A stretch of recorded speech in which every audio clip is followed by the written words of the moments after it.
Hi, Atef. Thank you so much for speaking with Canadian Jeweler. I know you're super busy, so we so appreciate having you speak with us today. For Thank you very those, much, Dan. thank you. For those of us who may not be familiar with Express Gold, if you could just do a quick introduction for our audience and tell us a little bit about yourself and Express Gold. Thank you very much for the opportunity, Diana, to be here with you. Express Gold has been leading gold refiner in the Canadian market now for almost 28 years. We've been a part of the fabric for quite some time, dealing with many of our jewelers and manufacturers and wholesalers to be a seamless part of their day in terms of precious metal and providing service for refining and advice or just market knowledge for them to be able to make the right decisions on when to purchase and sell their precious metals. Our first question today is for those who may have not, been reading some of the blogs that we've been working on with you and all of the changes going on globally. Can you talk a little bit about, with everything that's happening in the world and the new variant of the Omicron virus, and we read that gold is going down in price, but then at the same time we're reading that gold is going up in price. So there's some conflictual information out there. Can you please put that right and explain what is actually the right direction and what people should be aware of? So gold is a complex metal. There's a lot of factors that affect the price of gold. So we can never look at one aspect of it and say, well, it should go this way. Last Friday, we had inflation numbers that were out of the roof, basically 6.8% inflation rate, and still gold didn't respond as it usually does. But especially with the Omicron virus, it's giving us a bit of a twist, because what's happening is it's causing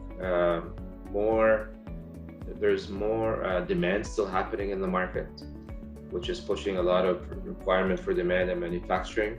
But still there's a shortage of supply and a shortage of people working, and there's a huge issue with all the transportation. So that's pushing inflation. So what ends up happening is the governments eventually have to start raising interest rates sooner than they would have previously. And that's putting pressure on gold, because once you get interest rates going higher, actually the metal goes down. So that's really what we're seeing is the fear of the inflation rate, with Omicron now adding to this fear of further inflation. Gold is reacting. There's this struggle in the gold that it wants to go higher, but there's all those forces pushing it down. What do you think would be the right option at this time for investors? Is it a green light to go ahead, or is it, which direction do you currently feel, in your experience of seeing fluctuations in the market in the past? Is this a very unique situation, or have we seen this type of thing before, and what type of direction should people take, do you suggest? I don't think it has changed the momentum for gold. I think gold is still going to keep doing what it's supposed to do over time, increase in value, like many of the other asset classes that have been increasing in value lately. So I don't see it as change. It's not a game changer. We've been through the pandemic now for almost close to 2 years. So the asset classes are still maintaining the same path.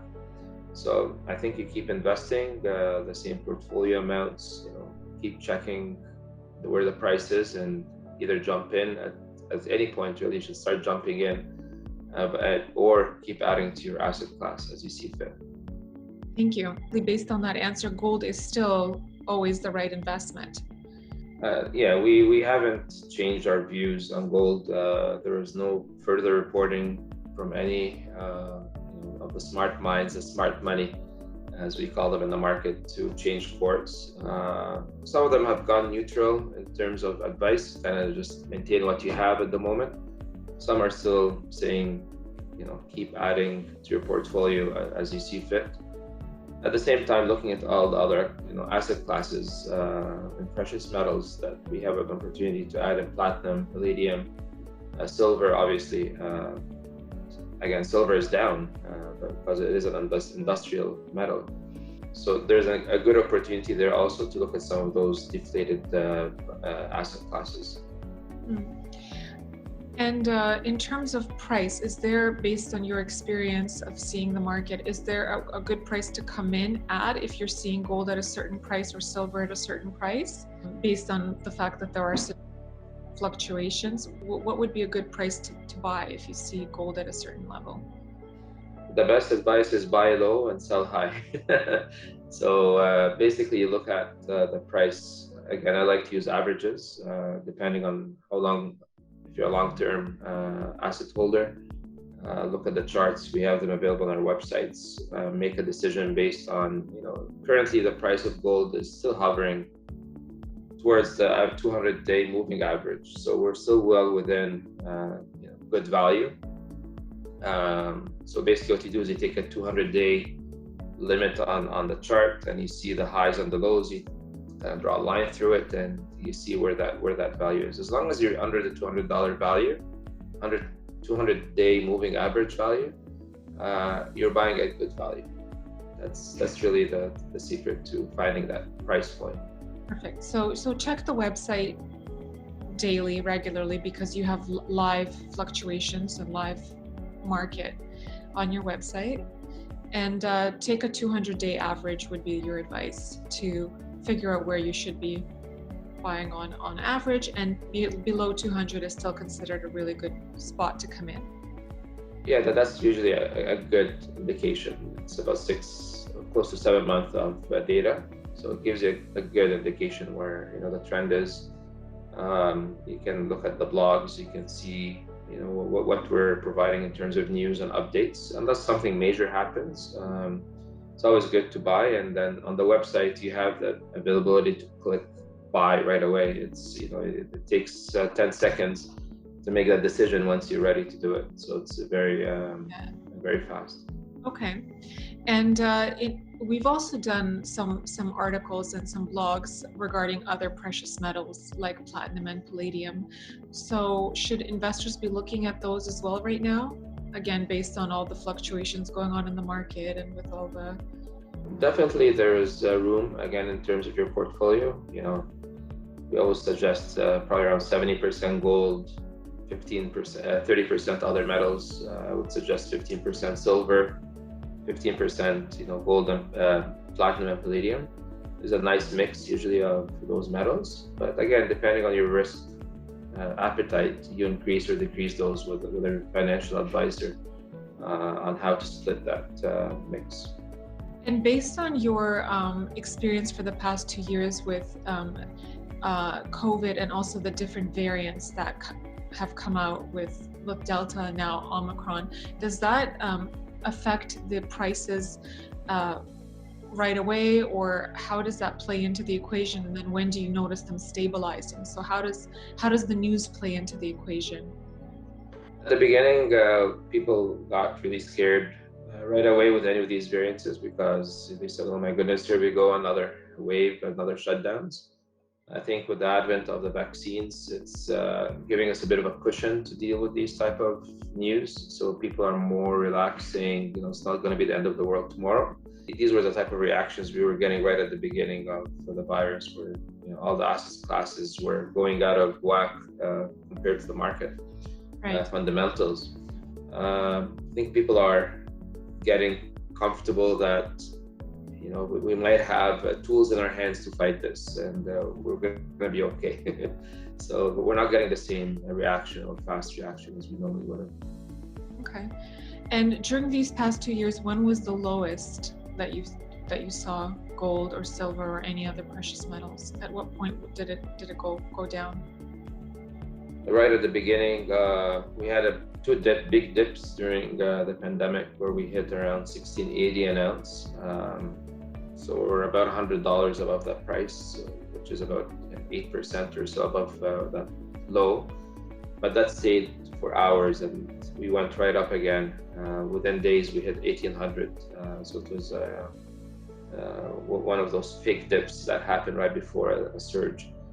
But we've been stable really between 1750 to 1820 has been the range if you look at it. So we're right in the middle of that range right now. So we're waiting to see what the government's going to do about interest rates, whether they're going to raise, whether they're going to hold the debt ceiling. There's a lot of financial information coming in from the US.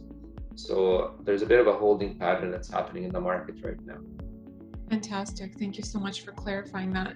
And Atef, for those who want to follow the blogs or familiarize themselves with the products that are available through Express Gold, where should we direct people? If you could just reiterate where. Sure. We're posting quite a bit now on our website, www.xau.ca/blogs. And you'll see many of our interviews that we've done with Canadian jewelers. They've been very helpful with us and promoting those. It's very, very important to get knowledge and build your decisions based on information, so you can make the right decision. There's a lot of information, unfortunately, online, so it's hard to decipher through it. What we're trying to do is provide context and basic information for the beginner to intermediate investor that wants just to get enough information, get their feet wet into this market.